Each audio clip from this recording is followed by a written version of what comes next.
Jadi kalau berikan kesaksian tuh harus yang sejujur-jujurnya. Karena kalian bisa didakwa dengan sumpah palsu. Sumpah palsu. Apalagi kan nggak jadi saksi kan kita disumpah di atas Al-Quran, atau di atas kitab gitu. Dan kita juga sudah bersumpahkan untuk memberikan keterangan yang sebenar-benarnya dan senyata-nyatanya. Apa yang kalian ketahui, Be?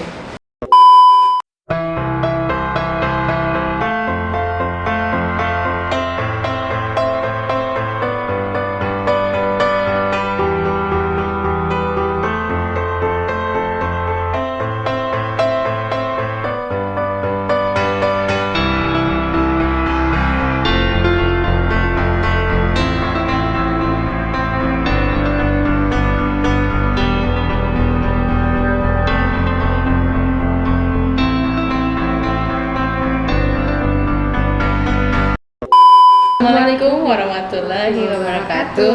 Kembali lagi bersama kami di Pengacara Channel. Jadi kali ini kita bakal bahas terkait materi hukum yakni tentang saksi. Berhubung masalah saksi ini kemarin tuh aku lihat di TikTok, Nat. Oh, lagi kasus ini? Aku bawa kasus ini, guys. Soalnya aku tuh lihat TikTok kan, jadi ceritanya tuh dia tuh cewek, nggak tahu apa dia naik ojek ini apa tidak, Grab. Tiba-tiba di ruko kosong saya tuh dia tuh kayak diserang sama gue jadi teriak, bisa dong lewat. Orang lewat rekam, kedengarannya dia tuh teriak. Oh, itu dia nggak salah? Iya kan? Lewat dia, katanya cewek itu teriak, katanya si Gojek ini maksa nak nyium cewek yang tadi. Cuma yang aneh tuh orang sekitar tuh nggak kata yang padahal pinggir jalan ya, dilalui banyak uang dan kan yang ngerekamnya tadi tuh lewat juga sih, nah tidak tahu ya ditolong apa tidak, soalnya videonya cuma berakhir di situ kan. Nah jadi kan adong ini kan tidak tahu ya tentang saksi, hak saksi, siapa yang boleh dalam saksi dalam persidangan segala macam. Jadi kita bakal jelas bahas tuntasnya sih, tuntasnya aja ini bisa cetek. Oh iya. Nah yang pertama, pengertian saksi itu sendiri, nah. Kalau dalam pasal 1 angka 26 KUHP itu saksi adalah orang yang dapat memberikan keterangan dalam proses penyidikan, penuntutan, dan peradilan. Ya, karena saksi itu merupakan alat bukti di persidangan. Salah satu itu ya saksi tadi. Alat bukti persidangan ada yang namanya tertulis, ya, surat, dokumen atau yang ini. Kemudian ada juga saksi kan. Nah, untuk jenis-jenis saksi itu sendiri terbagi dalam beberapa jenis, guys. Yang pertama itu jenis saksi yang memberatkan, kedua saksi yang meringankan, ketiga itu saksi mahkota, keempat saksi ahli, dan kelima itu saksi korban. Nah, kalau saksi yang meringankan itu saksi yang mana dalam keterangannya itu dapat meringankan tuntutan terdakwa. Adapun saksi yang memberatkan itu ialah saksi yang keterangannya itu akan memberatkan tuntutan dari si terdakwa ini. Biasanya saksi yang memberatkan itu diajukan oleh penuntut umum. Contohnya korban jadi korban. Korban jadi korban.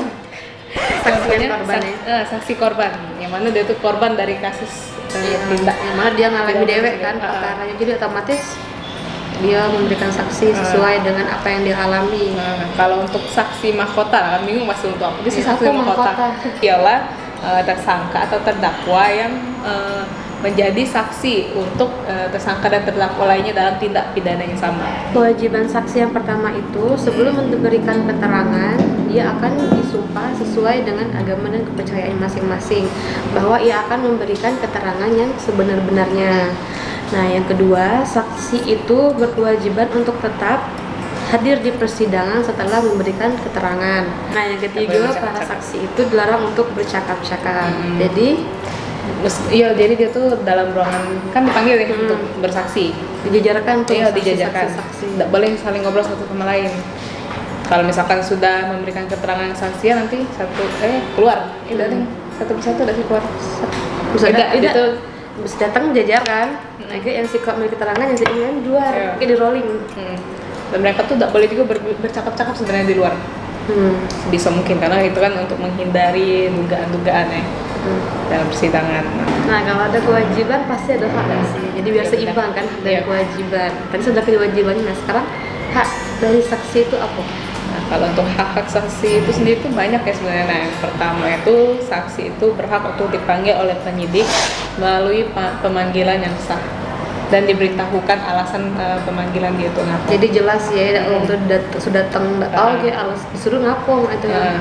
Yang kedua itu saksi itu berhak untuk dimintai keterangannya di kediamannya dia tinggal, tapi dengan alasan yang masuk akal ya, ngapa dia tuh tidak bisa memenuhi panggilan untuk jadi saksi itu ke penyidik.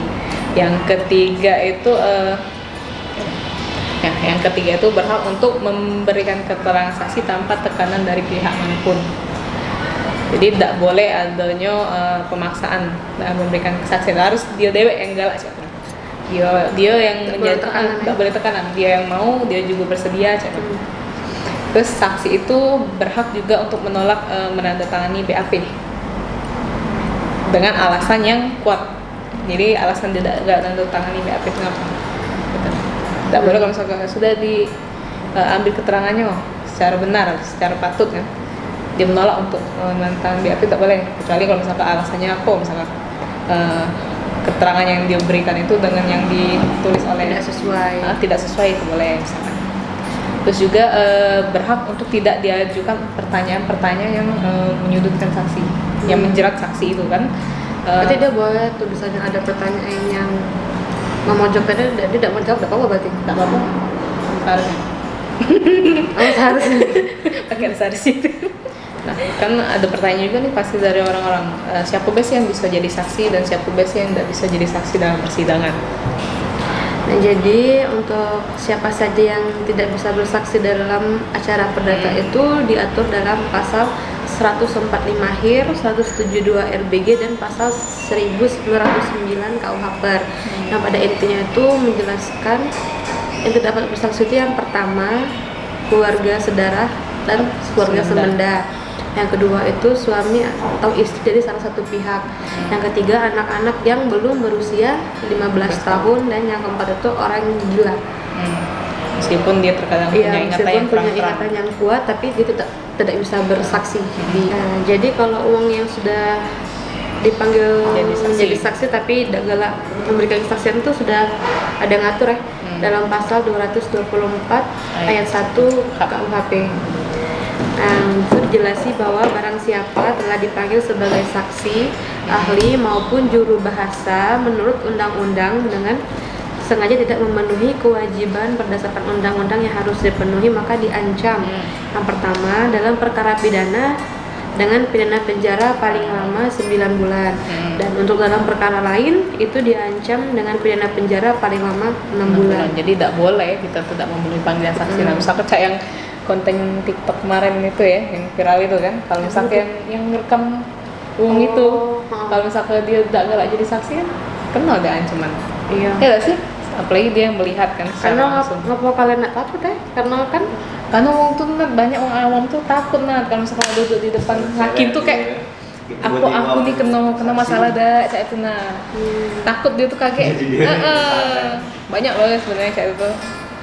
Tapi selagi dia tidak melakukan apa-apa, ya kan tidak masalah sih.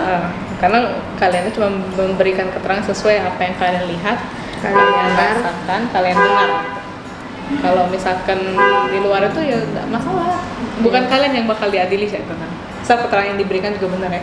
Nah, cak yang itu kan sudah jelas tuh hak-hak dari saksi itu apa-apa, jadi jangan takut untuk bersaksi di persidangan. Nah, terus ada lagi nih pertanyaan pasti kan, cak mana sih kalau saksi yang sudah di persidangan?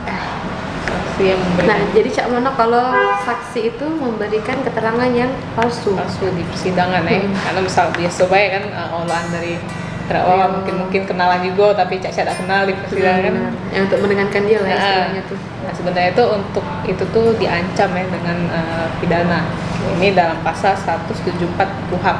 Jadi untuk masalah memberikan keterangan kesaksian palsu itu sebenarnya diatur dalam pasal 174 KUHP yang intinya tuh kita itu dapat dihukum apabila memberikan keterangan palsu, apabila terbukti memberikan keterangan palsu.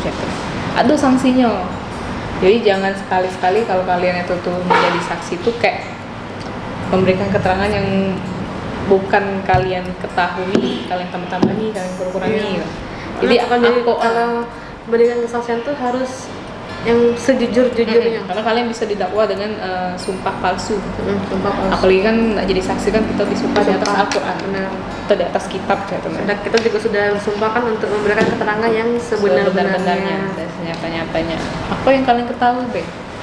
Ya atau Kalau tidak? rasanya kalian tidak yakin dengan Keterangan kalian, itu, misalkan ditanya, apakah kamu ini? Ya atau tidak? Rasanya aku ini jangan Ya, itu. jangan pakai Kalau rasa-rasanya. misalkan kau tidak niat, tidak bilang Iya. tidak. Misalkan jawaban Jangan bikin orang ambigu lah ya. Kalau pertanyaan hakim itu kalian benar-benar tahu ini ya baru Jawab. kalian jawab sih. kalau udah tahu ya udah saja. Jawab saja. Nah, kalau untuk konten kita tentang saksi sekian ya. Ya, cukup sampai di sini dulu. Sampai di sini dulu. Anjay. Seperti biasa kalau ada yang ingin ditanyakan atau ingin konsultasi Langsung mengenai ya, ke masalah DM. hukum, DM langsung pengacara aja. channel atau langsung DM pengacara-pengacara itu juga boleh. Kan nanti di description box ada nama-nama IG. Atau kalau kalian di Palembang langsung saja Datang ke ke kantor kantor pengacara channel. Jalan Angkatan 45 nomor 21D. Susah kan jadi harus Biaya konsultasi tidak dipungut biaya. konsultasi baik. Konsultasi coba Nah, Indonesia negara hukum. Assalamualaikum warahmatullahi wabarakatuh. Baca salus obat itu kan.